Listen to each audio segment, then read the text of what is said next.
Welcome, welcome, welcome. All right, we have begun. It's a very interesting moment for me. I'm just toying with technology. I am currently on Facebook Live. While simultaneously hosting a room on Clubhouse. So it's really neat. What I recommend you do if you've been following me or in whatever capacity, if you are on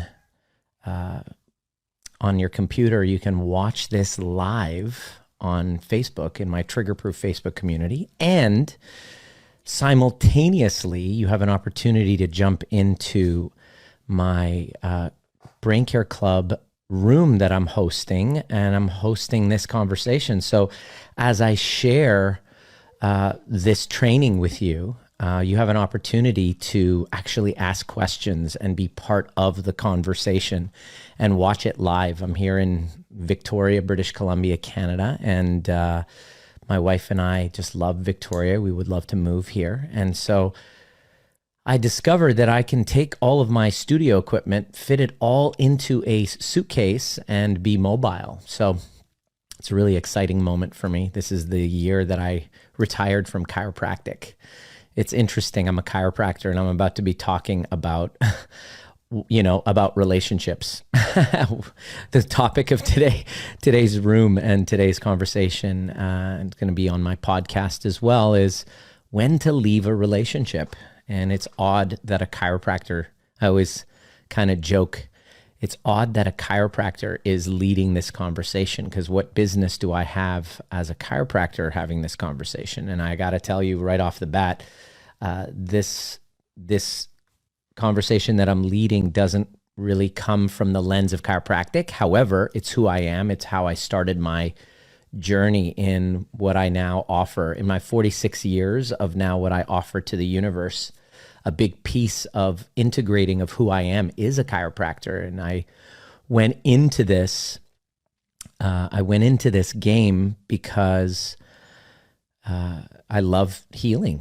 I loved being a part of laying my hands on a patient who's laying on the table and delivering an adjustment or, a course of care, and having them have a transformative experience, watching their eyes, change, the light coming back into their eyes, and just being a part of that person's healing was very meaningful to me. It makes my heart sing. So healing and transformation in any respect really inspires me and makes my heart sing. And the longer that I was in my profession as a chiropractor, the more I started to see that what was leading people into my office for care was usually it's a stress-related issue, if we could be honest. It was stress-related. In other words, when you go through some sort of a stress, your body, your nervous system gets confronted with having to adapt to it. So it puts a load on your nerves, on your nervous system, and because it's a load on your nervous system, it's a load on every system of your body. So your digestion starts to get shot. Your sleep starts to fall apart. Your energy levels, your chronic pains. The biggest ones that I would see is digestion and sleep and kind of hormonal levels, sexuality, because stress hormones compete with sex hormones. So, you don't really feel horny when you're being chased down by a tiger, unless that tiger is a cougar. Maybe that if you're a young male, and you're being chased by a cougar, maybe that would be inspiring.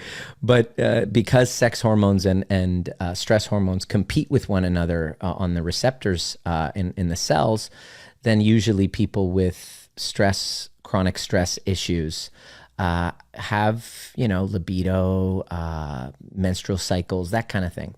So here's the predicament. What leads you into my office, aches and pains, digestive issues, low energy, numbness and tingling, jaw, headaches, migraines, that clenching, just this overall feeling like you've been carrying a boulder up a hill, that exhaustion feeling. And so try doing that for 20 years and getting to know different patients and really becoming close. And you realize that stress is what leads people into doctors' offices.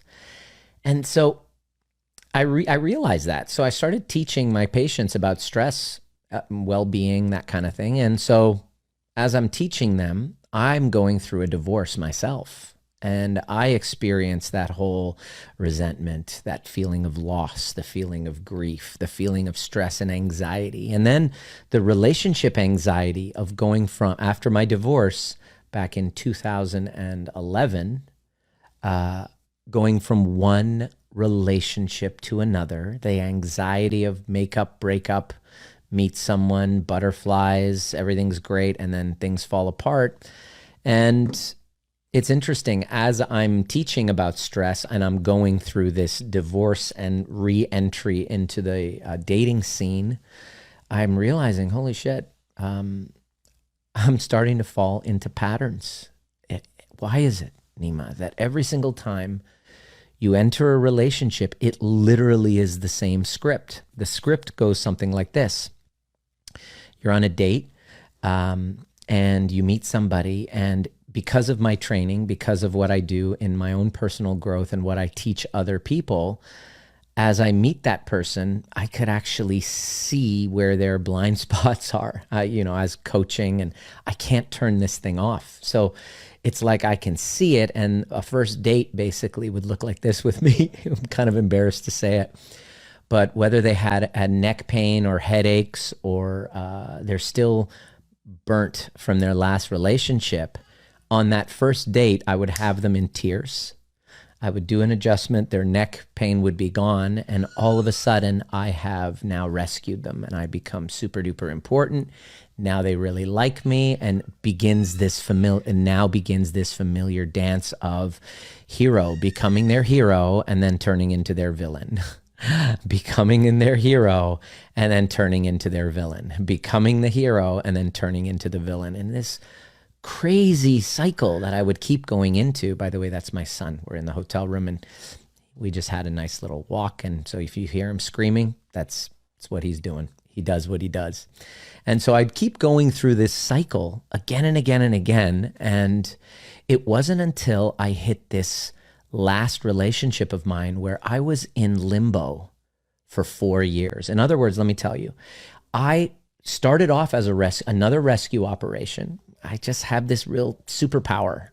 This is what I have. I have this superpower, which is this intuitive ability to read people, to see through the story that they tell, to see past the bullshit stories. It took a lot of restraint for me to not just speak up and blurt the truth. And that got me into a lot of trouble because people say they want the truth, but then, and maybe it was also my mannerisms and the way that I was maybe saying it a little aggressively, but it wasn't received well. Either it was received incredibly well, like, fuck, thank you. And I still get that to this day from our clients. Fuck, I hated you in the beginning. You triggered the shit out of me, but God damn it, I've been going to a therapist for 20 years and they've just been validating my story. And I really appreciate you just fucking told me the truth. And I'm like, yeah, I'm not a therapist. I'm like your older brother or younger brother, or the friend who's going to just tell it to you like it is.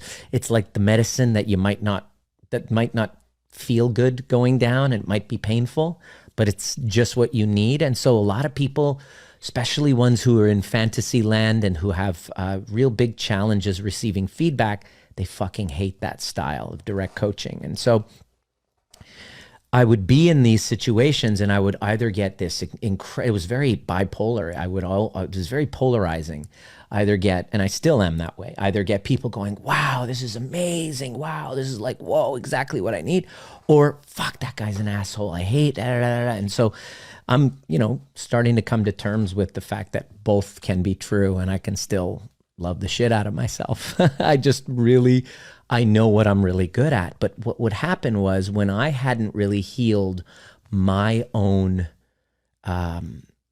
unresolved trauma. I didn't do my real trauma work. I did personal development, kind of like, and what I'm seeing now is kind of like surface area change the story, but I never dealt with what was underneath in the nervous system, like the nervous system distress reactions from conflict. These are skills that I never learned, as most people haven't. And so I would show up on these dates and I would be the hero. And then within a few months, I would become the villain. And then the hero, and then the villain, and then the hero, and then the villain. And then I would become the victim because now they're, hate that, it's just weird. If you've ever read the book, The Truth by Neil Strauss, he basically, as I was reading, I was like in tears going, fuck, this guy is like, he's so relatable, right? And so it's called The Truth. So my version of getting to the truth was the reality that I was putting on a performance in my relationships. And it would always lead to the same dynamic. No matter who I was with, I would repeat these patterns. And I would get into this place where I was like, should I stay? Should I go? Especially after a divorce, I was going from one relationship to the next, and I could use how I got burnt in my divorce as a good excuse to not have to commit, right? So right off the bat, as an avoidant, I don't know if you know what your attachment style is. If you don't know, let me know, or go on to my Instagram and click on the bio that says find out your attachment style. Make sure, if you don't know that yet, go to my Instagram, link in bio, find out your attachment style, because there's a little quiz. It's like 10 minutes long that just kind of gives you a rudimentary understanding of your attachment style. Mine was avoidant. So I would just deeply desiring and deeply wanting connection. I would connect. However, when things got really close and there was feelings and attachment that happened, my avoidance patterns would come in. I would kick in my fears of my unresolved woundings from my perceptions of loss from my marriage, and I would use that as an excuse to go, sorry, just didn't want things to get serious. And after about the 8th or 9th rendition of this cycle, I had to sit down and go, fuck, what am I missing here? But I still ignored it. I would get warnings from people. Those closest to me said, Nima, you got to look at that. Then I would do more kind of what I now see as kind of surface work, cognitive work that involves just changing the story, maybe doing counseling session. What does that look like? Maybe just doing counseling session, maybe doing therapy, which is all helpful to talk to somebody. Maybe doing a landmark forum. That was amazing. I highly recommend everybody do it. There's some annoying parts of it, of course, but what you learn about communication and, empowerment and everything is really great. DeMartini, I would do lines and columns, which is amazing. And it all involves changing my perceptions. But the truth be told, I didn't have the skills to be able to navigate conflict, number one. And number two, I didn't know how to respond to my triggers. I was reactive. And the reactions to these triggers or these conflicts, which are these distress signals, our nervous system, when you go into conflict, all of a sudden, all of the things you learned in your therapy and your personal development, Landmark and DeMartini and all of the great stuff that you've learned that's helped you move the needle, imagine it just going offline. And now you fucking completely forget, because now you're no longer a functional adult. You are now speaking from the lens of a wounded child, because your nervous system attachment distress signals have now come online and your brain has come offline. Rational thinking is out, and now you're in protection mode. And how do you protect? You fight, you flight, you fawn, or you freeze. These are the attachment distress signals. Fight, well, we know that. That was me. It's when you come in hot, your sympathetic nervous systems are firing, and now you just want to pick fights and poke and poke and poke and try to start shit, right? Then there's flight, which is fuck you, run, I'm running, or I'm out of here, which is really funny in our trigger-proof community. People always ask the question. It's really funny to me now that I understand this. People ask questions. Help, I need advice. What do you need to do? Da, da, da, da, da, da. My partner's this. He told me this. I told him this. They told me this. Da, da, da, da, da.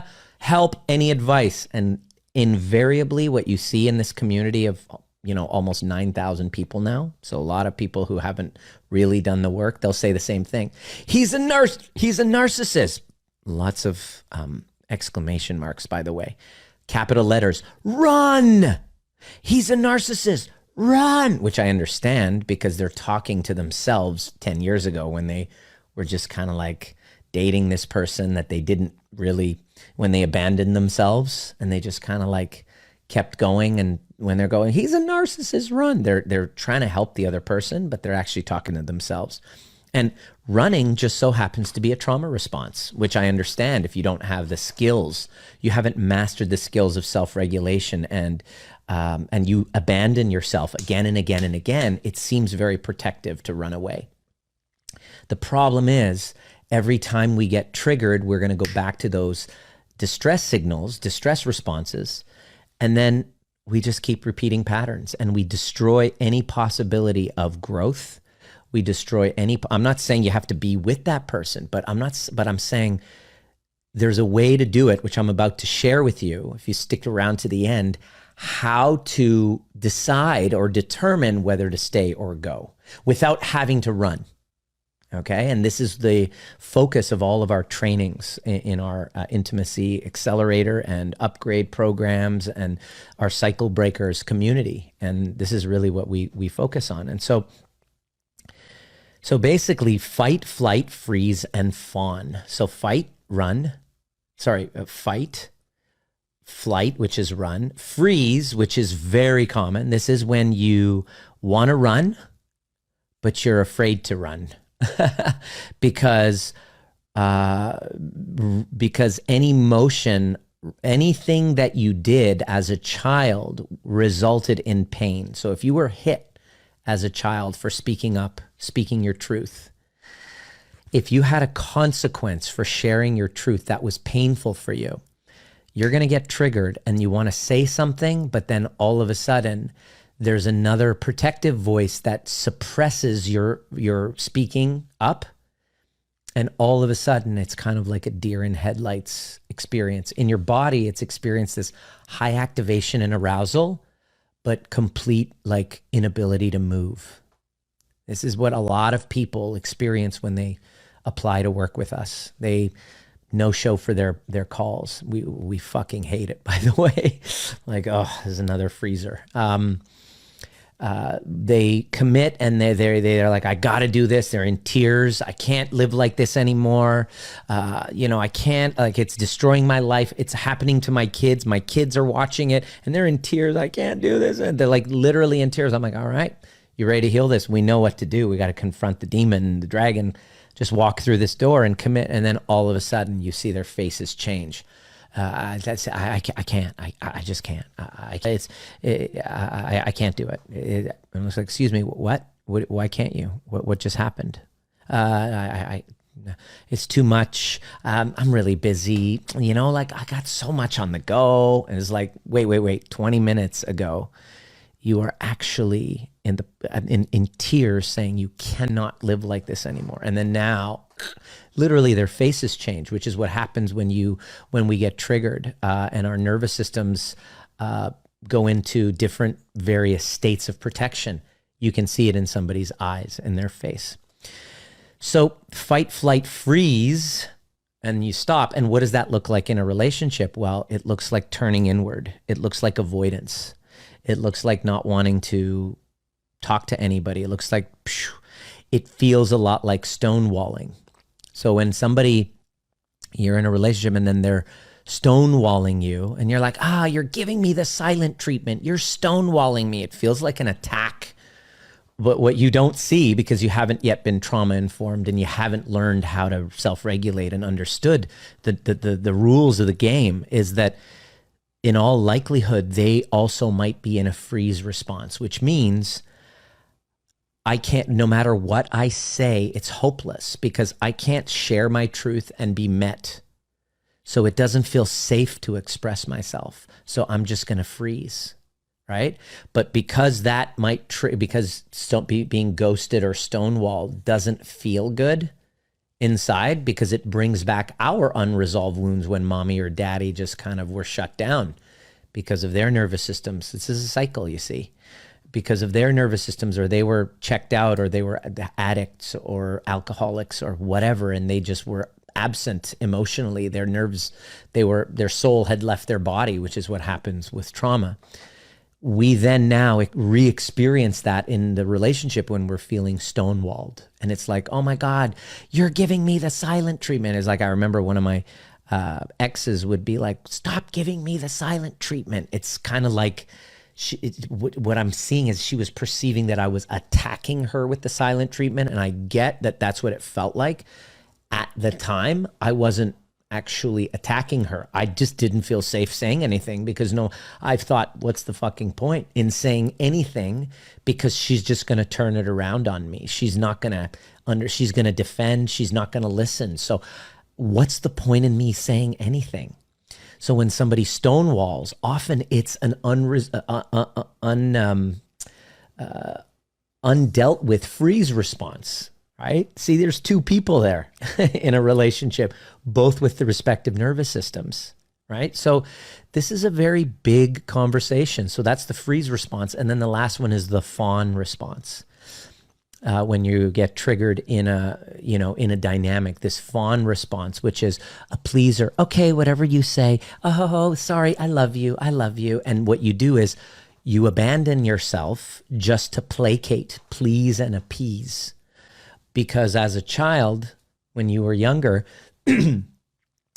any speaking of your truth might have led to feelings of abandonment, feelings of rejection, and so painful that you'd rather reject you than to have the other person reject you. So you just say yes to everything. Sure, I like country music. Fawning. Sure, I love rap music when you don't. Sure, no, nothing. I'm fine. You've shown up 2 hours late to pick me up. You haven't called or texted in 4 days, and you called me 5 minutes before, and you're 2 hours late, and everything's fine. I'm good. And that's the fawn response, right? So we all have our own ways of reacting when we're triggered in these distress responses. And so in order to answer when people message me, this is the most common question that I get. And I'm like, okay, I've pretty much created programs dedicated to answering that question. Without doing these two specific, first of all, number one, three things, understanding the nervous system and these two other experiences, without doing those three specific things that I'm about to share, then you're going to basically go from one, you can leave the relationship, but then you'll repeat the same thing again, as I did. I did too. The same goddamn pattern, different haircut. But when you get this right, something magical happens. One of our students and participants had ended a 12-year relationship where there was infidelity early on, and she was beating herself up. Like the first couple years there was infidelity, she had an affair. And, they made up, and for the remainder of like 10 years, she was beating herself up for it and being anxious in the whole relationship. And so she broke up from that, and she was just really in a dark place with her anxiety. And so she began this journey with us and said, I want to break this cycle. And as she's done what I'm about to share, she has now gotten into a relationship with somebody who is actually just at the same level of consciousness as she is. In other words, she's not only able to self-regulate, but she's now able to communicate her needs in a very powerful way, whereas before she would have abandoned herself. And he's rising up to meet her there. And there's so many. That's one example. Once you do these, master these three specific things that I'm about to share. Like another client of ours, Laura, who ended an abusive marriage, going through a legal battle, 2 kids, full of anxiety, skin picking, skin wasn't great, anxiety through the roof, you name it. You name what you had, she had it. She began this process, and just before, she's in another relationship, but she's kind of going through the drama and the legal stuff of with the ex. Before she began, her partner, who's a wonderful guy, says to her, look, I think I need some space from you. I don't think I want to do this. There's too much drama happening in your life, and I don't really want to be pulled down. She goes, listen, I understand. I haven't been my best. I'm now starting to work and do some deeper work than I've ever done. It's scary, but I want to do this. Please give me a few months. So now fast forward just a few months. Well, it's been a year. She's gone through the process, but her and her ex have what's the word I'm looking at? Reconciliation, not because they've gotten back together, but they're a team now. No lawyers, so she saved tens of thousands in legal fees. Her kids now see her and their father working as a team. They got each other's backs, and the current partner she's with is like, I'm ready to marry you. And she's like, all right, let's do this. And she never thought she would feel safe doing that again. So don't underestimate the power of these 3 very important skills that we all must master if we are to go from a should I stay or go to creating a secure relationship. Now, this is scary. There's some fear involved because many people watching and listening, which this, by the way, breaks my heart like crazy.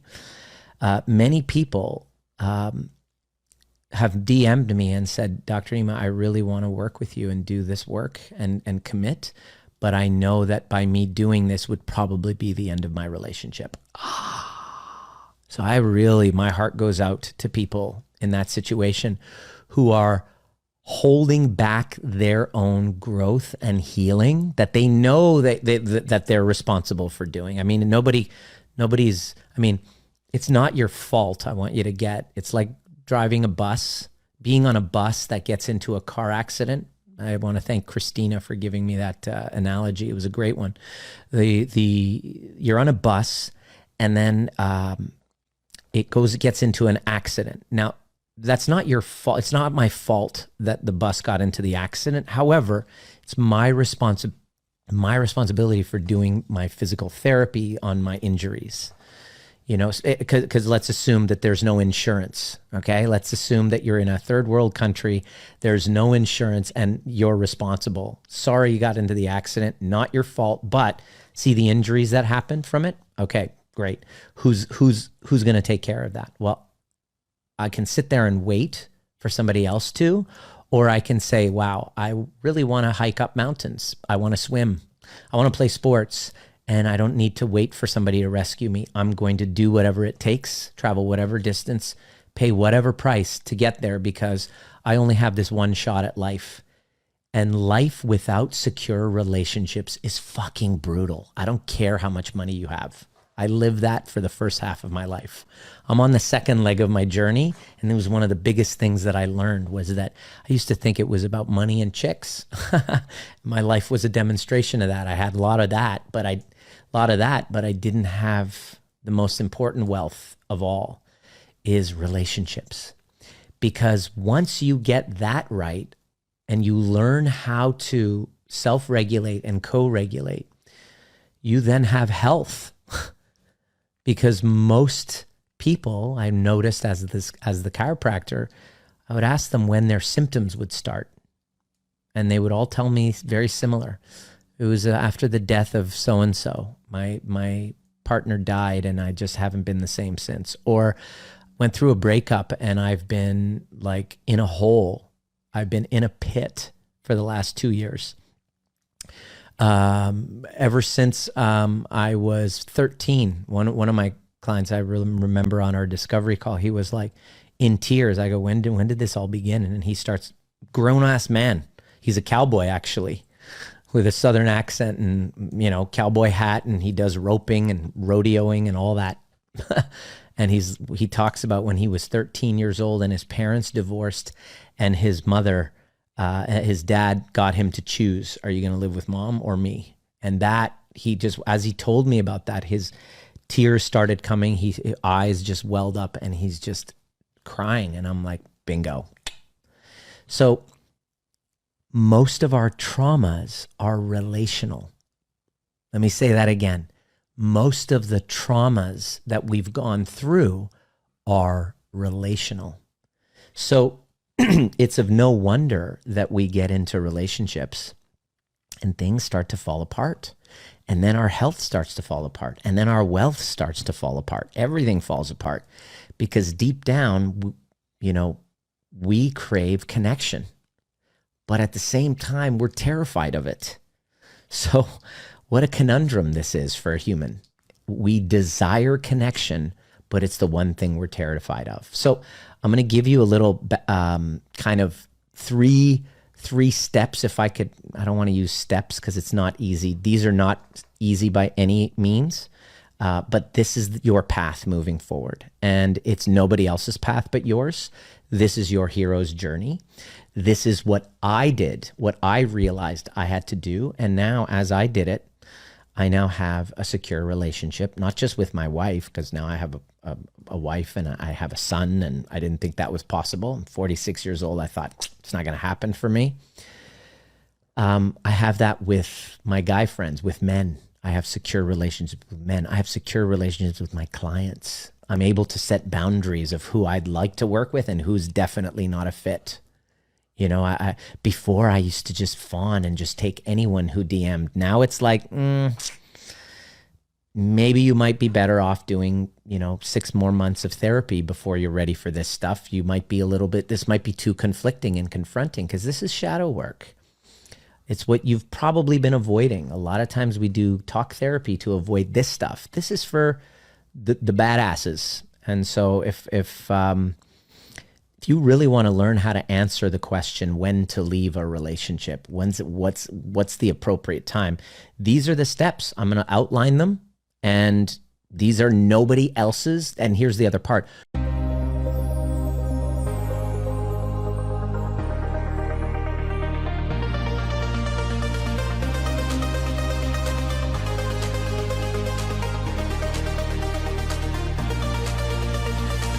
My name is Dr. Nima Rahmany, and you've been listening to the Trigger Proof, designed to teach you the most important skill necessary for a dramatically changing world, which is nervous system regulation. And becoming trigger proof doesn't mean trigger less. It means learning how to regulate ourselves to bring us back to center so that we can then be governed by our purpose rather than from our wounds. Anytime there's reactivity, there's a wound. And if you're curious and inspired to learn more, join us at Breathwork and Badassery or the Overview Experience. There's a difference between listening to a podcast and actually showing up live and doing the work with a badass community who's all about breaking cycles of intergenerational trauma. It didn't start with you, but it can end with you if you're willing to do the work. See you at the next perfect time.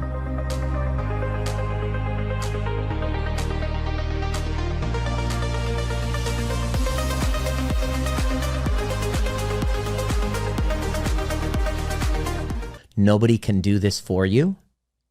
And here's the other part of it, which is a mind fuck. We can't do it alone. In other words, we must heal within relationship. So we were traumatized relationally, but we must lean into the mistrust and kind of re-trigger ourselves in that container, in a safe container where we can, we feel safe to kind of explore all of the trauma responses that we've had.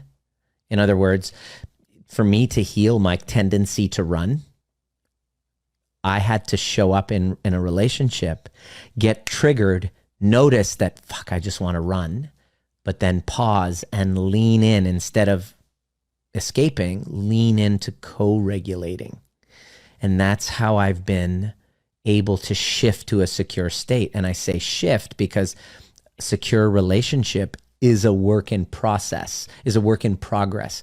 Secure relationship is not a destination that you get with a finish line. It's a process that requires continuous observation, continuous leaning in, continuous work. It's a spiritual practice. And so that's why the work we do is very nervous system based, and it's a little bit woo because that's who we are.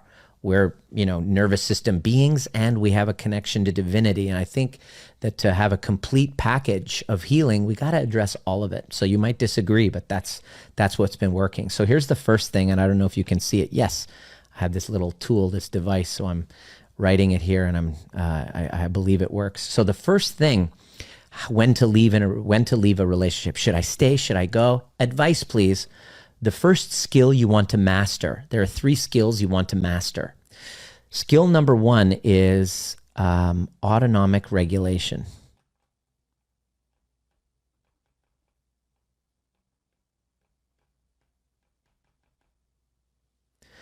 Skill number 1 is autonomic regulation. The ability to self-assess, to join yourself where your nervous system has been leading you, and then surf that wave and bring yourself back to safety. Wouldn't it have been great if your mom and dad taught you that? What were you taught instead? Well, if you're like me, you were taught, react at the drop of a hat with 0 to rageaholic in no time flat. You were possibly parented with shame, so used to control or whatever. And so you're now kind of in a place where you're judging and abandoning and blaming and shaming yourself constantly. And so you live with this mask on, and it's exhausting, and it puts on a load on your nervous system. And it's kind of like being chased by a tiger all the time. And so without me learning how to tame that tiger, how to befriend the tiger, how to dance with this aspect, this nervous system of mine, I was constantly needing outside people to do it for me. If we don't get this part right and we learn how to if we don't learn how to be the active operators of our nervous systems, we then need other people. We need rescuing from other people. And what happens is you're just going to go from one rescue operation from one person to another. If you're a damsel in distress, you're going to attract knight in shining armors, hero rescuers to rescue you from your inability to regulate your autonomic state. And that rescuer then will become your villain. You just keep going. And then you're now the victim of another, villain. Then you're just going to go to on your next date. You'll be like, oh, poor me, poor me. And then the knight in shining armor is going to come in and rescue you. There's going to be a dance of that going on. And then eventually within 6 months, they're going to turn into your villain as well, because you haven't learned the most important skill is to autonomically regulate your nervous system. That's number 1. Number 2 skill that we must learn, is addressing transference.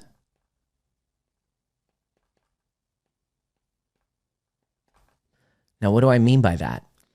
Transference, this is what we talk about in our overview experience. I literally go through the whole process with everybody. It takes 6 hours. We take a trigger, we stretch it out over 6 hours, and we examine what's happening to your nervous system on each of these points, what you're making it mean about you, where it comes from. And this is the transference, is that meaning that nothing that you're going through in this relationship limbo that you're experiencing right now really has anything to do with right now. It's actually what's called a transference from a younger part of you that is kind of re-experiencing an old wound in an attempt to have completion. And you can't even see it because it's in your blind spot. So in other words, when you, let's say, you were a child and your father left at the age of 2, there's a little fragmentation that happens within your psyche. There's one part of you that says, screw this, I'm going to survive. I don't need a man. Screw that. Men leave. Men are not there for you. That's one part that will fragment into that. The other part is this deep wounded little girl or little boy or whatever that just really craves being looked after by a man. Just really wants to be taken care of like you never did. And so this conflict within you, there's a conflict happening within you with these disparate parts, it's called, these disowned parts of you. And so we will get into relationship dynamics that are going to trigger these unresolved parts. It's kind of fucked up. I know. I don't make the rules. But once I saw that that's what was happening, it was like, I started realizing why I got into the same patterns. Without addressing this, I was bound to repeat this for the rest of my life. And I probably would be in my 50s and 60s not having the experience of having a family. And so I'm really grateful that I woke up to this, but it's not easy. The biggest obstacle will be you're not going to want to go look. You're going to get scared. You might have a freeze response when you try to uncover those and look underneath the hood. So you're going to be like, oh, maybe I'll listen to a podcast. Maybe I'll read your book. Maybe I'll read a book, or maybe I'll just go talk to my therapist. Yes, helpful. And it's not addressing the actual body-based distress response. For that to happen, you got to actually lean into triggering it, and you're not going to want to. What I've noticed is the people who really are successful are the ones that really get that if they don't do something, calamity will ensue. Like, you really got to get to the place where the pain of staying where I am and repeating this is fucking unbearable. Like I can't do it anymore. Otherwise, you're going to be like, it's familiar. It's the devil I know. And I'd rather, even though I hate it, it's familiar. It's safe. It's far safer than going into this unknown and becoming something else. That's one of the most challenging parts of this work, is that, out of 10 people that set up applications that apply to work with us to really break this cycle, to become a cycle breaker, only one actually make it through. Maybe even less, half of one, maybe 1 in 20 actually make it through. There's so many obstacles. There's fear. There's, what would other people think? There's, my husband doesn't approve of me doing this. I can't do this unless I have his permission. He scoffs at it and laughs and thinks that I'm wasting my money. And, okay. It's the very reason why you need to actually find who you are, because you're so enmeshed with what other people think of you. That's exactly the obstacle. It becomes the reason. It's really painful to be on my side, to see that, and to constantly remind myself how scary it is and how most people who say they're ready just might not be. And so that's why I keep creating this content, to awaken you that, hey, what happens if I don't change? Just take a look in the mirror. What happens if I don't change? Is it okay the next 5 years? What is this costing me? How has it been impacting my health? Right? Because this relationship thing that you're just kind of sitting, that I was sitting on the fence in because I was too frozen to make a decision, was actually impacting my health. And worst of all, if you're in a family dynamic, guess what your kids experience? They feel that lack of safety. The kids feel this lack of safety, and then that creates this insecure bond with them, which then forms the foundation in their nervous system to recreate insecure attachments the same way we did. Talk about a mind fuck. And how cool would it have been if 40 years ago your parents were on Facebook Live and they were listening, or they were on Spotify listening to this podcast, or Clubhouse, if they had that kind of thing, and they were like, all right, whatever it takes, I'm gonna break this cycle. How would that have changed your experience of life? You know, it's a really good question to ask, because consider the possibility that's why you were put on this earth. You were put on this earth listening to this broadcast right now because you're here for a reason. It's not an accident. Maybe there was a little calling in your side that says, I want you to be the one that breaks the cycle in my family bloodline. You know, and so that when I took that on, that became a very inspiring path. So I'm encouraging you to maybe give yourself permission to step up, even though it's going to be scary. So you got to address the transference, number 2. When you get this part right, it's really neat, because what happens is you can leave the relationship, but you're now, 2 things will happen. You will leave the relationship with understanding. You'll be like, okay, I'm leaving, but I'm leaving with an open heart to myself and the other person. I get it. I'm not reacting. I'm not running. I'm not fawning. My heart is open, and I'm choosing something higher level of connection that reflects the amazing connection that I now have for myself. I deserve more now. I actually feel like I deserve it. You're ready to step up. Or the second thing happens, once you address that shadow part of you, that inner child part of you, that's the transference is going to, your energy internally actually shifts. People, which all of our clients, their family members all say the same thing. They're like, something's different about you. And the answer is that once you address the transference, you emotionally mature. You're not as reactive to the other person. You start rising up, and either they rise with you, which has happened many times in our relationship and in the relationships of our clients. They rise up with you, and they're like, they start doing their own work. It's like, whoa, they've shifted because they see your value, and they're like, fuck, I don't want to leave that person.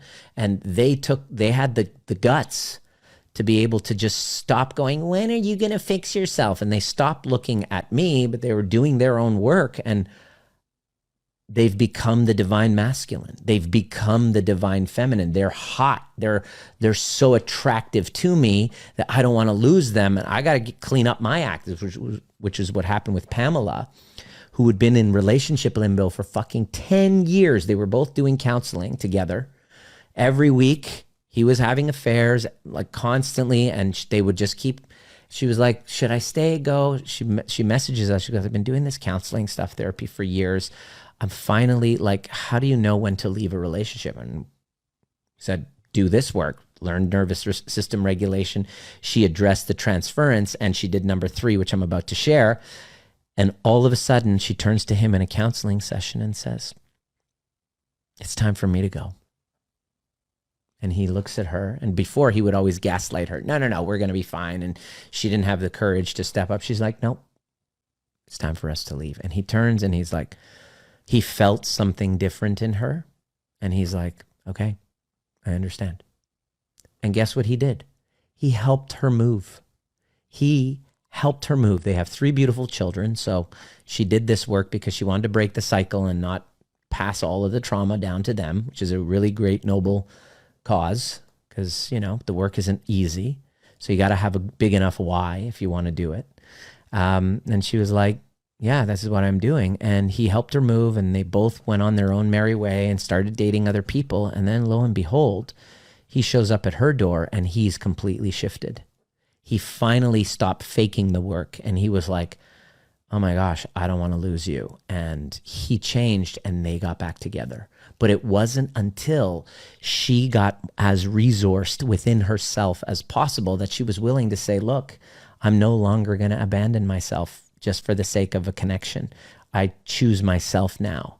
And that, you know, she realized that she was enabling him by kind of placating and waiting for him. And she was kind of enabling him in staying kind of stuck. And this happens all the time.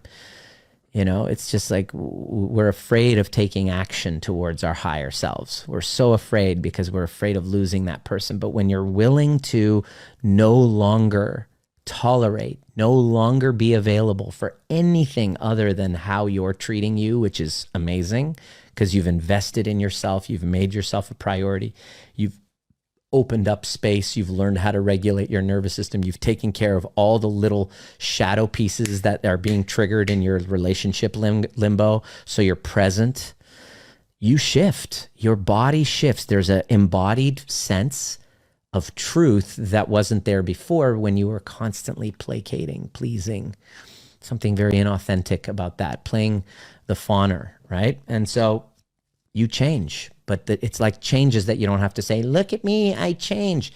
It's felt.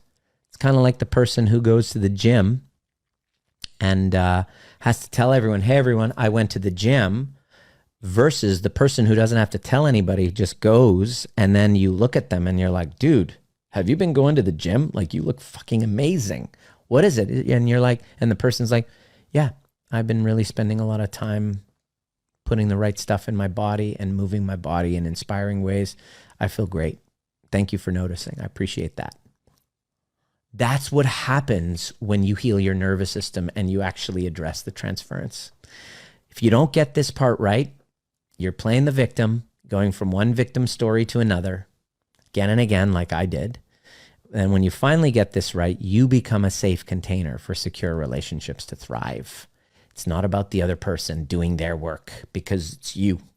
You all of a sudden are like, fuck, I realize I'm the limiting factor here, which is, you know, it's not about your fault. I'm not saying it's your fault, but there's an incredible amount of power that I unknowingly keep giving away, waiting for the other person to fix themselves so that I don't have to be confronted with my emotions. Anyway, number 3. The last one is addressing transference. Number 3 is addressing projection. I don't know if you can see this. Projection. What do I mean by that? Let me see if I turn this way. There we go. What do I mean by that? Addressing projection. Projection is a really interesting phenomenon in psychology, and it was addressed by Sigmund Freud. Carl Jung talks about this a lot. Carl Jung says, whatever irritates us about others is a window to understanding ourselves. And I did a clubhouse chat, and there's whenever we talk about narcissism, I do a clubhouse chat with Russ, and we did it a few weeks ago on narcissism. And that's always a hot topic. Whenever you write narcissism on a clubhouse room, guaranteed to have it well attended, because everybody, that's like crack to social media. The word narcissist, everybody tosses it around. And of course, nobody tosses it around more than narc abuse coaches. So I have a different perspective on it. I talk about it a lot, and it's actually really interesting. And what I talk about is that perception is projection, which means any trait that I spot in you, that I label you as, there's 3 fingers pointing back to me. This is a very uncomfortable part in the overview experience with my clients who are working at kind of dismantling these cycles of patterns of arguments, patterns of relationships. This is hands down the most difficult, because it involves dancing with our egos. Our egos are trying to protect us from seeing our shadow parts, the parts of us that we don't really like. But if there's a part of me that I can't stand, that I'm judging, let's say I really can't stand my narcissistic part.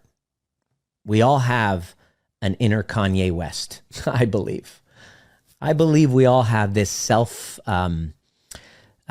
self-interested part of us that wants to live the high life and have the attention, and we all have an inner Kanye.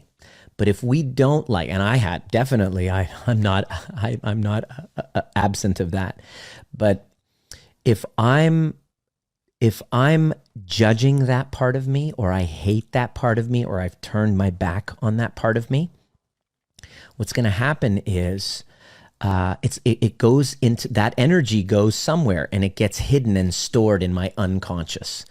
And that's energy, it's there. And what happens is it gets triggered by my partner. My partner will display this behavior. My children, your kids will display this behavior. If you want to test this out, or you're a parent, think of the trait that really pisses you off the most about your kid, right? Think about it. I did this exercise very recently when I looked and I was so frustrated at Dominic. I'm like, the guy just doesn't listen. He just does whatever the fuck he wants and has no restraint on just doing what he wants. It's so annoying. And I just had to go, ouch. How is that exactly like me? In other words, the question I'm wise to ask is, who sees me that way? And I'll be like, fuck, every relationship I've ever been in. My wife definitely thinks that. Ask my parents, guaranteed they feel that way. My clients often feel that way. And so this is the part where our clients just start to put the emoji of barfing. They put the barf emoji. They're like, bleh, when they realize that what they've been projecting in the other person, my husband's a narcissist. And so this person's a narcissist. And so the denser my ego, the less likelihood that I'll be able to spot what I'm projecting in the other person. Let me say that again. If I'm completely in my ego's running the show, I won't be able to identify where I project that same trait I'm judging in my partner, myself. I learned this from John DeMartini. He said it's reflective awareness. This is a very rare skill that most people don't have, which is why we have such shitty, unconscious relationships most of the time, because we don't have a reflective awareness. We don't have an ability of addressing what we're projecting in the other person. That when I see this person as selfish and narcissistic, what's happening is I'm looking at a reflection of myself, a part of me that I'm judging, that's calling on me, just like the transference piece, to integrate. Once you learn that and you spot it and you're able to reintegrate by addressing those parts directly, all of a sudden you go from reactive wounded child or adapted adolescent who's kind of doing the fight, flight, freeze, fawn responses, and you go into becoming a functional adult. Your heart opens, your nervous system regulates, and then your brain comes back online because you're not reactive. You don't have to leave because it's like, run away. Well, you're running from a place of activation to protect yourself because you don't feel safe based on the dynamic. But what if you were to recreate your own safety so that your prefrontal cortex comes back online and now you're connected to your own intuition? And from there, nobody will have to tell you, are you going to stay or go? You're going to have the answer. Sometimes the answer is, wow, like we've seen with our clients, the partner steps up to meet them there. And other times, like I'm helping with some other, I seem to specialize in helping the majority, it's women generally who are in their codependent state, help them kind of untangle from their narcissistic counterpart. And the big part of that is helping them realize where they've been narcissistic, and it's painful. Once they do, they have power that they've been giving away to this narcissist, not realizing that this narcissist that they've been judging and labeling, they're only judging and labeling themselves. That's a very painful revelation. And they go from thinking that they're a monster and seeing them through their wounds and seeing them, their counterpart, their partner, at the effect of their own at the effect of their wounds, and all of a sudden they have power once again. They now have power when they didn't have it before. So from there, you can think clearly. In one of our clients' case, she said, no, I'm not doing it. We're done. And she's been messaging me going, this has been the hardest thing I've ever done in my life, but I never would have had the courage to do it. I would have just kept fawning and going, okay, and being used. She was being used and manipulated. I could see it. I couldn't tell her. All of her friends could see it. I couldn't tell her because, her ego was at the point where she wasn't accepting it. But as she's healing through this, she's now able to set boundaries and she wasn't able to before. So it's not about taking a class on healthy boundaries. Once you actually learn to regulate the nervous system, address the transference, address the projection,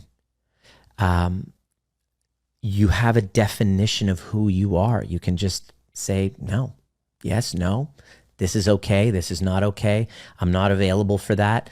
You're now able to choose, and you won't self-abandon anymore.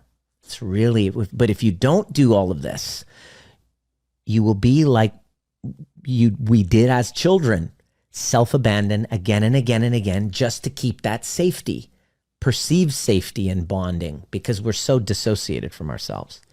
So essentially, when to leave a relationship, you don't have to make a choice unless it's like you're in danger, then get the fuck out. Obviously, like this all kind of is predicated under, let's make sure that you're safe first. First thing is safety. Let's assume that you're safe and your health is not in danger.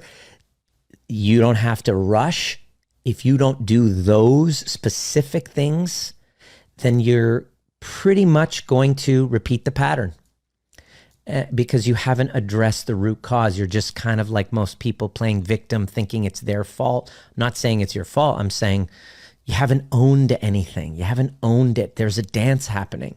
Everybody just wants to be the victim. And I get why. That's part of our spiritual path. The first place is going and saying this wasn't right and accessing, I'm mad. I was treated poorly.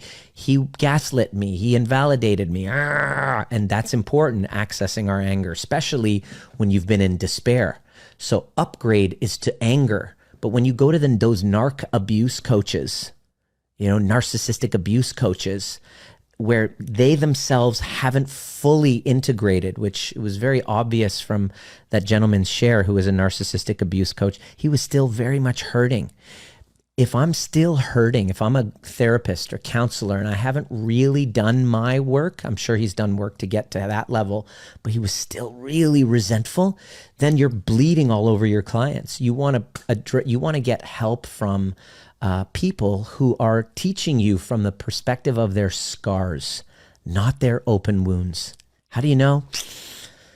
You can just tell. There's a vibe. There's a vibe. The language is not accusatory. The language is very loving in awareness. The language doesn't put them as, a victim. If they use the term survivor, that's a great, starting point. But you don't want to be 20 years still telling the story of survivor, because survivor, when you use that language from a nervous system standpoint, survival stress is not where we want to, is not a good finish line. So it means that when they're using the term survivors, then they're identifying themselves as the victim. It becomes an identity of who they are. So that colors informs their language. And so, healing kind of goes, beyond that, has to transcend that. But survivor is a step up from being in despair and being completely gaslit, not even knowing, because at first when you're in a relationship, in those really toxic styles of relationship, because it's so familiar to what you experienced in your past, you were gaslit as a child. You were never, validated. You didn't have your needs met. Were really never a priority because the parents were dysregulated in their own toxic kind of codependency dynamic that you were just kind of a witness to. You had the felt experience where you didn't feel understood. So naturally, when you're in a relationship, or the guy was or dad or mom was an alcoholic and you were cleaning him up constantly, that's just, you didn't realize that was inappropriate for a child to have to do. It's just what you did. It's just normal. So that's why if you had a secure upbringing, when you see a red flag like that, you'll be like, that's not cool.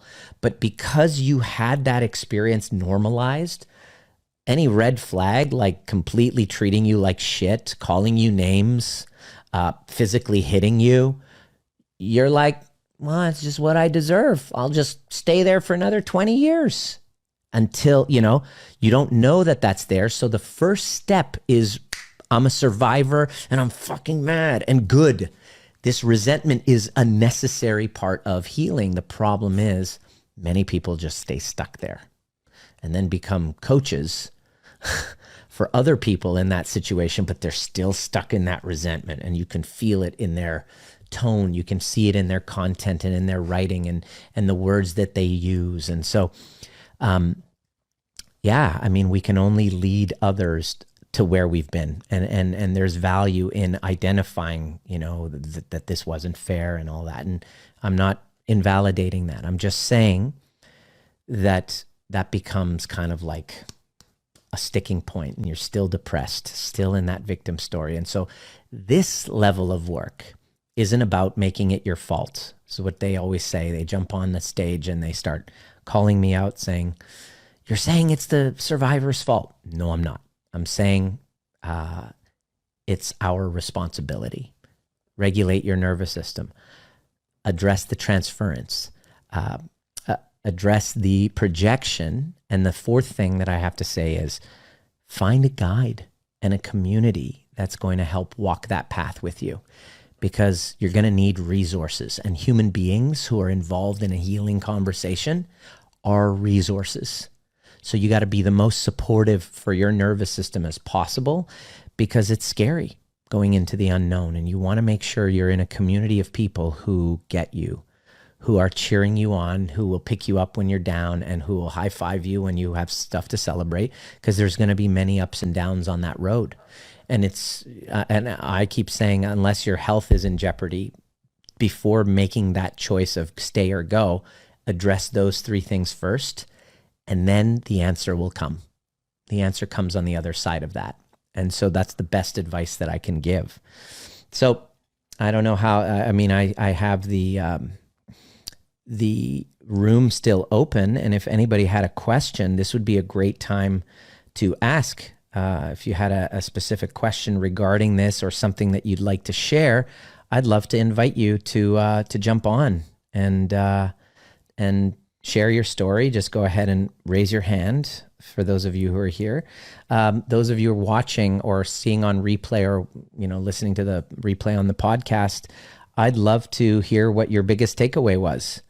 And just have here we go. Let's do there. And I'm going to invite a couple people up, Miriam and Lou. So Miriam, let's start with you. Would you welcome, and thanks for jumping in. I actually avoid this kind of psychological rooms about relationships, because there's so much of what you mentioned, and I actually have another layer of. I totally agree with the people using narcissistic abuse, which can happen. Oh yeah. I'm not denying it. It happens. I think that going around and diagnosing everyone narcissist is something really, really bizarre. And I also see that a lot of people who are blaming people who are a little different. Yeah. Sometimes these people are like on autistic spectrum. Yeah. The other issues going on. Like there's more than just one thing going on with the person. Yeah. And people is like a little closed up, or a little quirky, or a little weird, or a little inverted, or whatever. That doesn't mean they're narcissist. And they might have a real serious problems in relationship. The problem is the moment you label this person as a narcissist. Exactly. You assume that this person is not interested in changing anything. You're not giving them feedback. You allow them, and then you feel empowered to abuse them. Exactly. And what you don't understand, sorry to jump right in there. What people don't understand is that when you diagnose somebody with a mental illness, that's the definition of gaslighting them, which is exactly what you blame the narcissist for. So this is my point, is that the people who keep pointing fingers and my husband's a narcissist, what they don't understand is, when you're labeling somebody, you're seeing them through a lens. If I followed most people around with the lens, and you told me that, that Miriam is a narcissist, or Lou is a narcissist, or Nima is a narcissist, if you followed me around for a week, you will find tons of evidence to support that that view, because it just becomes the lens, it becomes the identity of which you look at a person, right? Which in And and of you're not itself, engaging, which in and of and you're not itself is a narcissistic action. So if you spot it, you got it. and if you're not engaging with this person, you have not, interaction, you're trying to manage this person, you're not going to develop a relationship with this person. You're Correct. going to try to play a game. Mm-hmm. So you becoming the manipulator. You will become the narcissist. Exactly. That's my whole point. Thanks for sharing. I really appreciate that. I'm glad that this landed for you. Thank you. Lou, welcome. Hi. I have a question that seems to be about a recurring theme with my relationships or men that I'm dating. Sure. It's about, I travel sometimes to these, let's just say they're fine dining restaurants, and I meet friends from all around the world, and we sit down at these really nice restaurants. And I get why sometimes, let's just say all the time, it becomes a topic of, it appears, if you just look at some of the photos or the stories where I put the details of what I'm doing, that Lou is flying around the world with having fancy dinners with these millionaires. And it's not really the black and white of it, but that's how it appears at first glance when you look at it or when they're getting to know me. And it just, even though they seem confident in the beginning and I'm pretty open about what I'm doing and telling them the detail or not the things they don't need to know. I've always been faithful. I'm not a flirty type of person. I have a warm personality, so maybe it comes off that way, but I don't know what I can say or do, because this isn't just once, this isn't just twice, this It's is a every pattern. single man. I don't know how to say something, because you don't want to say, "Oh, that's ridiculous," or I'm always faithful, and it doesn't seem to work. What are the things that I can say or do, because my presence is on social media, which causes, I think, so many problems, but it's not something I can't get rid of it because that's part of what I do. Okay. So it sounds like you have a presence on social media which puts out a vibe. Part of your social media presence and the things that you put out, the content that you put out, paints a picture of this lavish lifestyle that really creates an image of this lavishness that kind of threatens a lot of guys. Is that what's happening? Is that what I'm hearing? Correct. Okay. And it's not reality in that we're talking, it's 3 to 5 day excursions at a time. Right. And maybe they occur once every month and a half, let's say, every 6 weeks or so. I'm going somewhere to do these 3-day, really intensive situations. Yeah. Okay. And can I ask you, do you mind if I ask you, like, what do you do? That's what I do. No, I'm a stay-at-home mom and I'm retired. So, but that is what I do. And that's what I choose to post. Right. That kind of stuff. Okay. So I teach shadow work and I get a read off of people. And so do I have your permission to kind of guide you here? Because it sounds like you're asking me, what do I say to people so that what's the outcome that you want? What is the outcome you're looking for? So they trust me. Oh, so they trust me. Okay. Yeah, how to build the trust.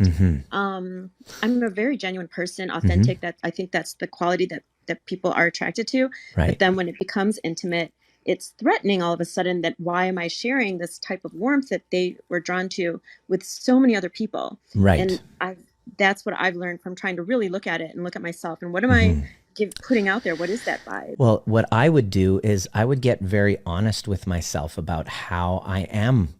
Like the honesty. So I teach shadow work, and I want to say this because you're not a client of mine. You haven't hired me. And so I'm kind of taking a risk and going out on a limb here. So you gave me the permission. So part of this work is really owning the fact that as within, as without, so within. So the outer world is a reflection. So the way that men are treating me is a reflection of how I'm treating myself. So if you're willing to get a backstage pass and do some shadow work here with me, Lou, what part of you doesn't trust you? Trust yourself. Do I not trust? What don't I trust myself about? Yeah. There's a part, they're reflecting a part of you my sense that I can really tune in here is that I don't know. if you're putting out this content, there's there's a possibility, there's just a few things that I'm tossing out here, that these men are, if you're getting the same feedback again and again and again, if I have one of my friends say something, I'll be like, all right, whatever. But if 5 of them say the same thing, there's something there for me to look at. Would you agree?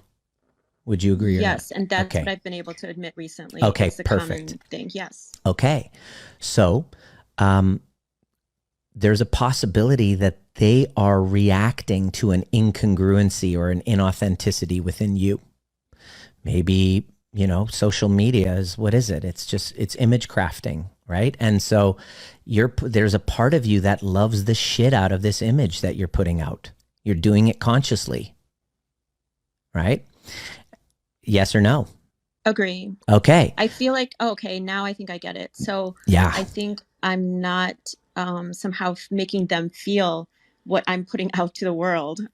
They somehow lose the sense that I'm giving them the appreciation, them the attention, because they're getting into like, who's this person that saw that wrote that, and he's on all your photos. I mean, it just comes up, it's the thing that's the curse of social media, right? And they see the same people commenting. Can I also offer you something else?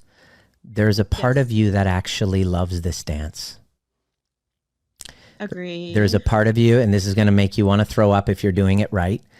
You're doing this game, you're getting something really valuable out of it, and you're pretending to be all fucking annoyed at it.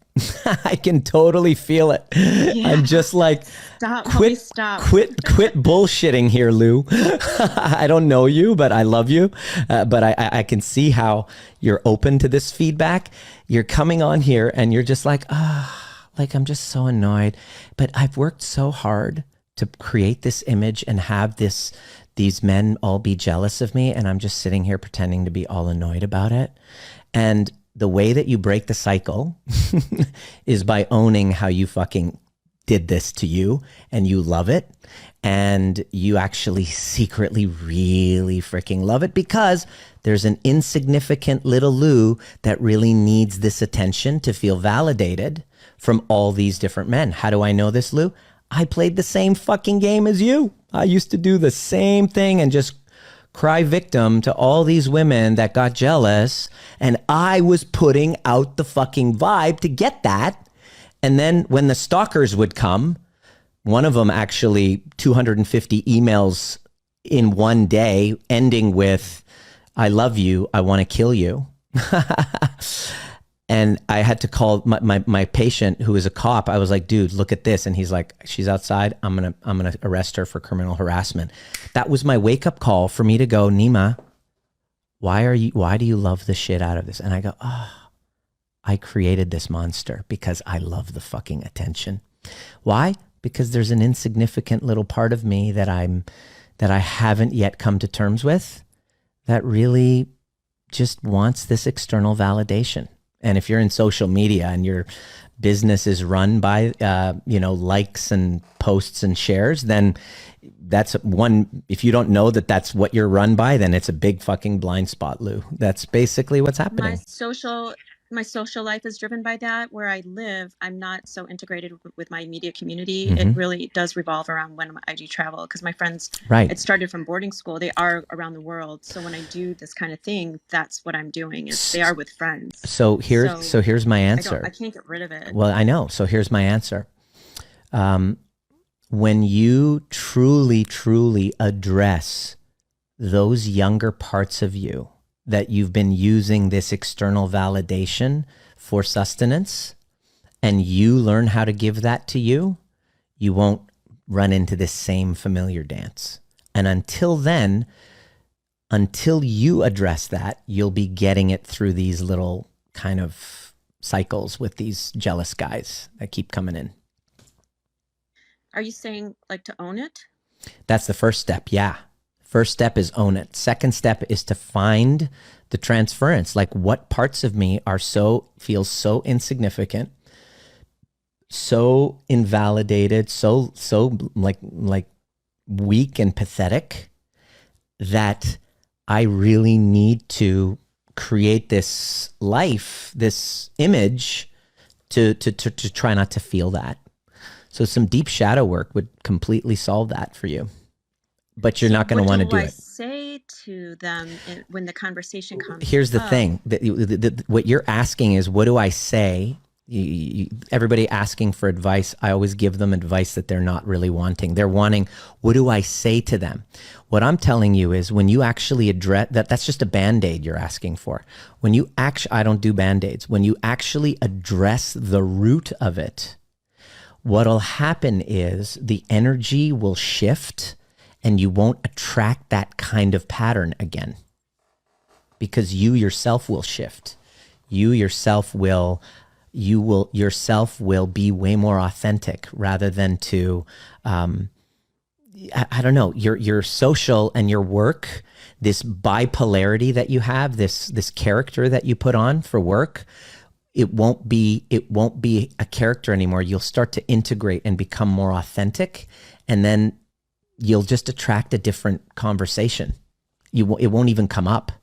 And even if it does, you'll be like, I don't know. It's just, I don't even see it even coming up when you address it, because you'll attract a guy as secure as you are. That's what I'm asking. So you're saying I am actually feeding into the frenzy of yes, you're attracting insecure guys. You're attracting insecure guys because you're at that same level of insecurity. That's why you're attracting that level of insecurity. So you're like, what do I say to them? I'm like, when you address the root cause of this, the guys you attract will be like, hey, I'm really proud of you. That's really great. They won't feel slighted by that. So it's just a reflection. It's the men that I think are boring, the ones that are very secure. Exactly. Yeah. When you are with unresolved trauma, you haven't really done your trauma work, secure relationship feels boring. But the insecure parts, the insecure ones will feel exciting. Because what happens is, I don't know your history, but if you had a father that kind of left, that wasn't around, that you didn't really have a connection with your dad, is that true, Lou? Well, he worked a lot in the ER. We were very close. But I think I've learned it's mostly my mother and I's relation. It seems like to be the female and the mother and the male and the father. I don't know. That's sometimes, yeah. But if you kept desiring closeness and he just had other things that were more important, it would make sense then that you would try to resolve that by finding men that want more of you, because that kind of gets complete, that there's a completion of a little girl that didn't have enough of her father. I'm just tossing stuff out, but this is exactly it. Mostly with my mother. Yeah. It's mostly that stuff. So everybody who comes up on stage asking questions, they want advice on what should I say, and I'm not the Band-Aid guy. You can you can say certain things, but that's like cutting the head off a hydra.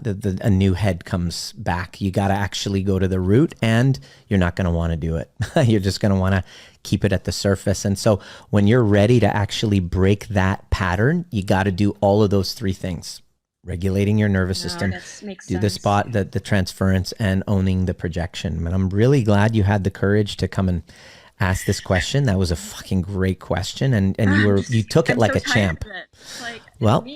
Yeah. Can you say those words again so I can look them up? Like transference and projection was one you were talking about Transference earlier. And projection. Those are two mechanisms. This is what the nature of my programs and everything teach people, how to actually address those and to regulate your own autonomic nervous system. Because if I don't do that, if I don't learn how to regulate my autonomic nervous system, I will seek out chaotic drama. I find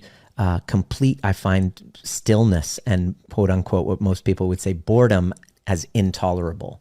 But the safer that my nervous system feels, the more enjoyment I get out of boredom. And that is where the magic happens. That's where secure relationships can thrive, because a secure relationship is a balance of boredom and burnout. So when we don't have that right, we go into burnout. And then we find some boredom, and then that's too boring. And then we ping pong from boredom to burnout, boredom to burnout, boredom to burnout. And so that's because we haven't learned how to regulate the boredom and burnout within ourselves. So that's what I focus on. So for therapy, I'm ready to start again. I had a great therapist a couple of years ago. Your suggestion would be like somatic, or what Yeah. I'm looking Well, for. if you're Is that actually, well, this is the thing is, I I like your style. I have a I like tendency what to this. teach people the very I created a solution and a process that therapy doesn't really address, and it addresses from the top down, cognitive, and the bottom up. So my programs are all, addressing that, doing deep shadow work. You'd actually be a really great fit to apply for one of our programs called Intimacy Accelerator, which is just kind of like a 6-week dip your toe in and figure out, and really integrate that shadow. You're actually feeling a marked change within 6 weeks. Of course, healing developmental trauma with your mom, it's a lifelong thing. You might as well learn a process rather than look for a therapist who can rescue you. Wiser to find a guide who can teach you how to become your own hero. And so that's what we do. So send me a DM, or just go to my Instagram and hit that the discovery call thing, application for a discovery call. It's right there, and just jump in. In the link tree, absolutely. Yeah. Okay, one more time. Hang on a second, because I don't want to. There's so many links on here. Which one is it? It should be apply for. I'm not sure if it's up there, but it should be there. The events and workshops. I think it should be. There's recreate relationships. Should I stay or should I go? Breath work and overview. Am I missing it? I think it might be at the bottom. If not, just send me a DM and then I'll send you a link, and then we'll get that. Yeah, no worries. I can see how you're really like you're ready to. I'm glad, because most people say they're ready, but they're just too scared. But it sounds like you're a go-getter, and so I'm happy to be able to help. And the thing is, you took my feedback like a champ. 8 out of 10 would be so offended by what I said. They'd be like, he's rude, run the other way. But this is the nature of shadow work.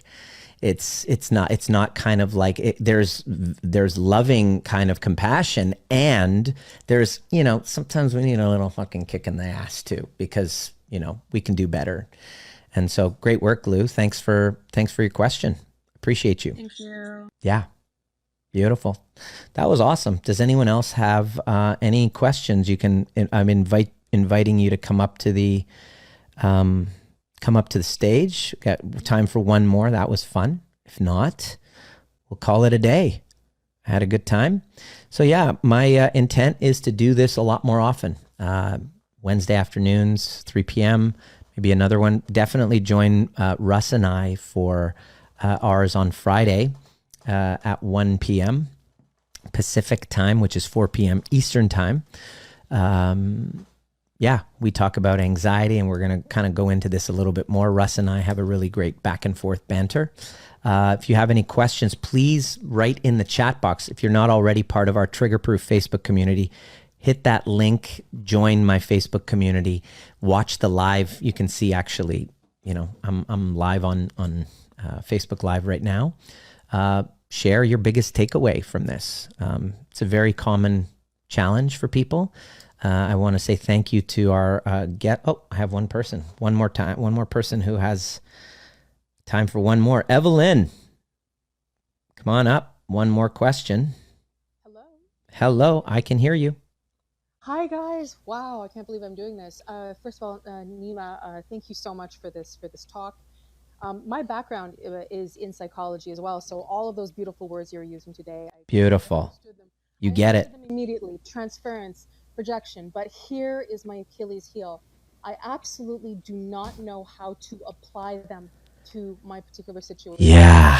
I feel extremely vulnerable about what I'm about to talk about. Yeah. But I'm wondering that there might be some women in here, maybe even some men, who might maybe relate to this. Whew, this is a hard talk. Deep breath, darling. Okay, here we go.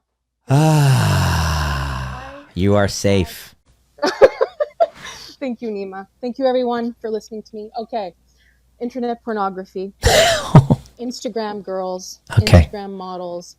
Following women they don't even know, but who are local. having an incessant need to follow different women and like their photos on Facebook. These are guys that you're dating are like this? Guys that I'm dating, men Yeah. I left, man who wanted to marry me. This has started, and also because of my background in psychology, Yeah. I also know the impact. Yeah. That I know people don't like to talk about it. People Yeah. like to say that pornography, it's completely harmless. Yeah. Oh, dopamine? No, it has no effect. Yeah, I know. Neural It does biochemistry. fuck with your brain, doesn't it? It screws with your brain. And listen, I'm the daughter of a former national security executive. She was a walking, talking lie detector. I seem to have inherited some of those traits. I can really feel. You spot bullshit from a mile away. I can spot it, but I want to believe. But I can even feel. I can. My last serious boyfriend. Serious. It didn't last very long because I picked up on all the lies very quickly. But I kept wanting to give him a chance. I would actually know when he had just looked at porn and what he and who, like I could actually see the scene in my head. You're like a psychic. Like you're just It was to the point where, like, Ramiro, I know that you just watched some sort of deep anal penetration and that you're projecting it onto me. And I can in the bedroom. You're not making love to me. You're using my body as a vehicle, right, for something else. Yeah. And I can sense this. Yeah. From man to man to man, and I'm starting to wonder, am I just a freak? Yeah. Or do I have what is my deep? Good question. What is my problem? Because I don't seem to be able to reconcile with this. This is really good. I can't reconcile with being with my last short-term boyfriend, also Latino. Oof. I could literally see him do the eyebrow flash if he saw a woman wearing leggings. The unconscious, subconscious eyebrow flash. Yeah. You have a real button for fantasy, and you have a real button for fantasies. Don't you? Just not feeling beautiful. Right. Okay. And the worst part is that, like, men half my age, I mean, I'm you don't have any lack of people finding you hot. No. Exactly. Yeah. But it's still there. I'll never be enough. Yeah. I'll never be enough. Bingo. I'll never be a beautiful petite Asian woman. I'll never be a tall Bridget Nielsen. Tall blonde Russian. I can't be everyone. All of these fantasies that men have. And okay, great. So Evelyn, it sounds like you've been going through some patterns and you have this extrasensory perception where fantasies that the men that you're dating are fantasizing about other women are involved, and that is really fucking with your ability to... I know when I'm being treated like a cum bucket. Okay, got it. Okay, so I understand that. And so here's my question to you, because part of healing trauma, part of the healing game is obviously sharing your story, but this is what I train my students is, can you come up with a question with all of that? Because you just shared that, and then what happens is your nervous system doesn't have what to aim, what to aim for now. Now that you've expressed that, your nervous system is now like, oh my gosh, you're in right now fight or flight. You're probably in sympathetic dominant right now, and it's already coming down because of my meditation training. Okay, beautiful. So you've learned to do that. Okay, so what outcome? With all that being said, what's the outcome that Evelyn wants? What do you want? I want a powerful hyper spiritual connection with someone who is as aware as I am, as connected as I am, as perceptive or introspective, and is cognizant of that, falling into those fantasies or falling into, for example, the Insta models and this and that they're literally training their brain to no longer be attracted to even the near perfect truth. Okay, got it. All right. Are you open to some feedback? Some ugly, yeah. Are you? I can feel it's safe to tell you the truth. Some people, I'm like, I gotta hold back because they might not be ready. But you're in the game. I trust you that you're gonna trust my kind of intuitive guidance here. You made a statement. You said, I want to attract somebody as spiritually aware as me. I'm here to tell you, you have been all along. You've been meeting your match the whole fucking time. And for us to be in a place where we put ourselves above is a huge fucking blind spot, especially when we are repeating a pattern. So that's the first thing that I would invite you to look at, even though it might be painful. Okay? How does't feel? How does that land? Doesn't feel good. Are you saying that I've been arrogant? Yes, you've been arrogant. You've been just as everything that you've been projecting onto the other people. You've been meeting your match every fucking time, guaranteed. Now check this out. There is a part of you that you're rejecting. In other words, there is a part of Evelyn that fantasizes about all these women, about all these men, about all these different people, and just really is into all of that and is fascinated by all of them. Like I've never met somebody describe them the way you have. Like you are like horny as fuck for all of these. Okay? But you judge the shit out of those parts of you. Hello?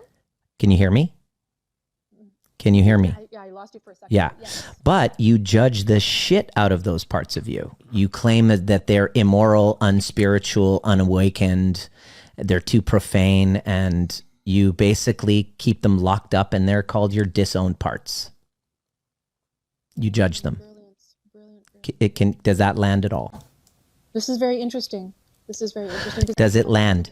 Does it land at all? It lands. Okay, good. Now, because you judge them, because you make them wrong, because you hate them, you have this extrasensory perception and in being able to identify them in other people. It's a mild obsession. There's a little kinky high you get whenever you see it. But you judge it. But that's not the only thing I identify. No. But there's parts. It's not all of you. I'm talking about parts of you, your disowned parts that you haven't gotten to terms with, you haven't integrated just yet. So, by the way, these are parts of your shadow. Shadow work is very spiritual, and this is part of awakening. So these parts of you are asleep, just as asleep as the others that you're judging. And so as long as you are resentful of those parts, you will forever see them, and you have just as much fantasy that you're judging, and you fantasize about whatever. Like, for example, in your own way, you're with somebody. How often have you been with somebody and then fantasized about somebody more woke? Somebody more awakened, somebody more spiritual. I know totally what. Okay.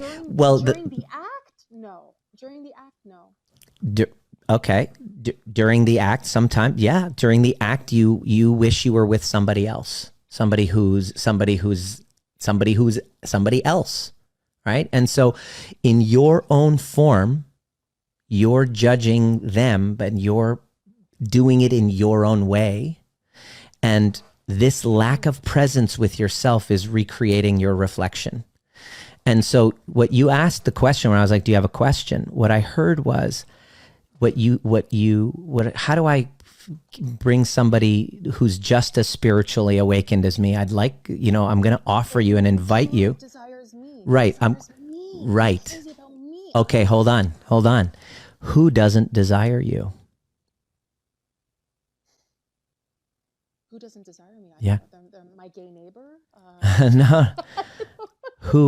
In other words, what parts of you are you finding so undesirable about yourself? They are reflecting who doesn't desire you, Evelyn. The truth is, you don't desire you. And so what you're wanting is a man to treat you how you haven't yet learned how to treat yourself.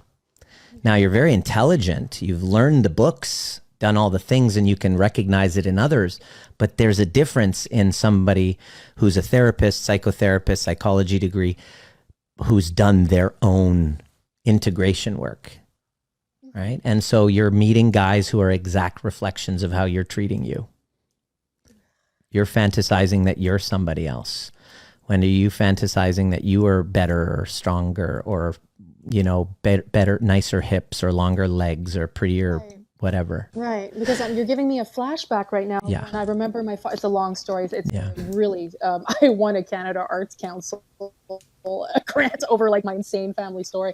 But Yeah. long story short, I remember when my father first told me how he met my mother, who he says I look just like. I don't actually. I'm taller and thinner and more fit. But I remember he said that, remember when I met your mother? Well, I was actually interested in her tall blonde friend who looked like Ursula Andress. Bingo. Your mom, I ended up with your mom somehow. So that gets implanted as a code in little Evelyn, and now you get to play it out again and again in your relationships until you finally choose to integrate it all. And until you do, you're going to constantly be going, when am I going to find the right guy who wants me, when you haven't yet found you yet. Yeah. And so... But then integration, when you say integrate, what do you mean? It means to feel the parts of you, to really face and to feel and to release and come to terms with and bring back and love those parts of you you've been judging and hating. Bring back those parts. What if you can never remember a time where you weren't judging them? Well, that's that. Welcome to everybody. Welcome to the fishbowl. I always say you were born into a fishbowl of dirty water. So welcome to the fishbowl you were born into. And so your work, our work, everybody's work is our hero's journey of going back and finding those parts. And that's really what I love to focus my training on, is people who are tired of looking outside and waiting for the right person and then changing that to be saying, I'm just going to become the right person and I'm going to heal all those. And so my suggestion is to find a guide who's willing to be, loving and authentically honest with you, to be able to hold that reflection so that you can actually embody the work that you know in your head. Gosh, so you really do need a guide. I mean, I've tried everything else, the hourly meditation. Yeah, no, the thing is, you look, you can't see your blind spots. I don't care how many fucking degrees that I have, unless I've had practice owning these projections. And there's one thing about learning what projection is from a textbook. There's another thing about going, fuck, I fantasize just as much of those people. That's the difference. But, that's the difference. And so, finding a guide who's willing to just confront that with you and help you own that, and you become a more integrated self that actually finds you number one priority. And then the men that come into your life will be just as aligned as that. You're probably right. I think maybe self-guiding, maybe I've been a little naive about that, because I guide others as well. Yeah, exactly. That's your ego. There you go. There's your ego, and that's your number one. The ego is the number one kind of obstacle for us to have a secure relationship. Oh, I already know this.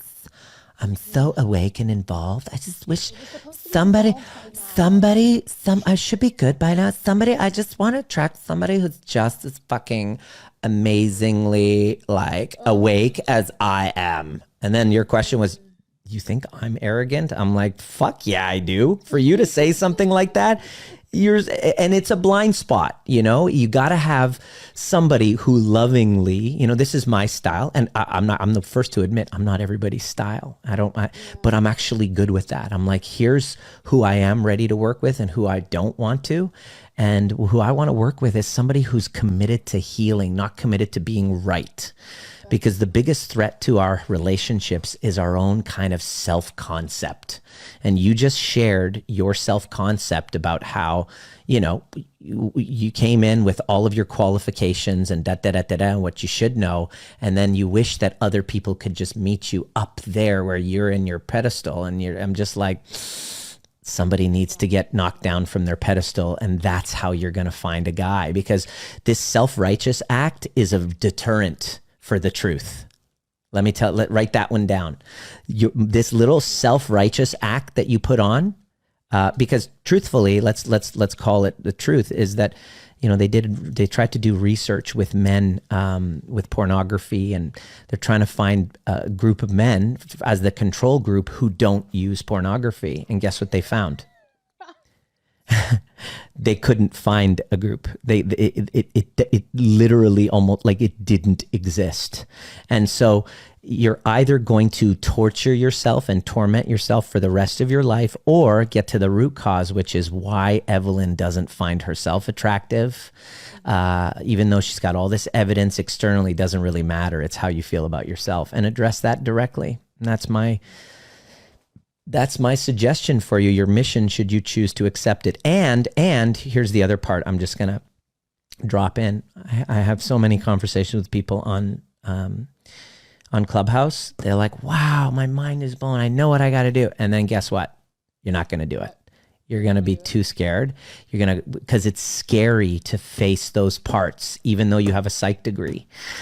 It's scary to actually address those insignificant parts of ourselves and to face it. This is what shadow integration work is. And so I would... You have to. I mean, this is the way I look at it, Evelyn. You have to. I mean, the truth of the matter is you had no chance. None of this is your fault. It was the fishbowl you were born into. It's unfortunate.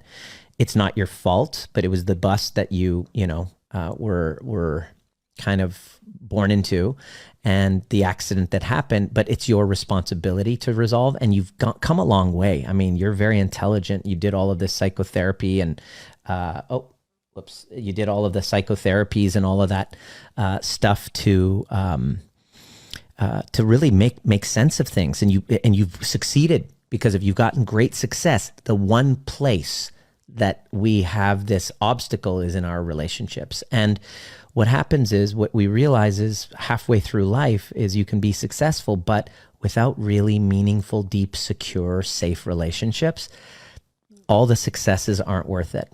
And it impacts our health, and it impacts our wealth. And so, yes, we have to. And I realized this. I was 43, alone, by myself, not able to have successful relationships, not able to have secure, safe relationships. And I was like, I don't care what it takes, whatever distance I have to travel, whatever price I have to pay, I gotta figure out this relationship thing. And so I did. I faced those dark parts of myself, and I fucking owned my shit. And now all my relationships feel safe to me because I'm able to call out my blind spots. I'm able to take feedback.